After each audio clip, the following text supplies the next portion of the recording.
Perdana diperiksa polisi sebagai tersangka. Lisa Mariana ditahan? Selebgram Lisa Mariana tiba di Bareskrim Polri untuk diperiksa sebagai tersangka pertama kalinya. Lisa Mariana tiba di Bareskrim Polri, Kebayoran Baru, Jakarta Selatan pada Jumat, 24 Oktober 2025, siang. Mantan foto model itu terlihat mengenakan gaun berwarna hitam putih saat diperiksa polisi. Lisa Mariana sendiri tidak banyak bicara ke awak media dan mendelegasikan pertanyaan ke kuasa hukumnya John B. Nababan. Lisa hanya meminta doanya saat diperiksa polisi dan berjanji akan mengupdate setelah pemeriksaan. Sementara itu, kuasa hukum Lisa Mariana John B. Nababan menyebut bahwa kedatangan kliennya sebagai bukti dari ketaatan hukum. Kami menghormati semua proses yang ada di kepolisian dan kita kooperatif, jelas John seperti dimuat video tribunnews.com.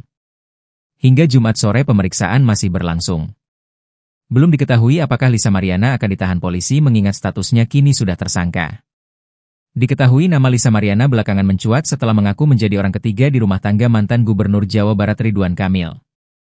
Bahkan Lisa Mariana mengaku telah melahirkan darah daging pria yang karib disapa Kang Emil itu pada tahun 2021. Namun demikian hal ini dibantah oleh Ridwan Kamil. Keduanya kemudian saling lapor ke polisi atas kasus tersebut hingga Bareskrim Polri mengeluarkan perintah uji tes DNA.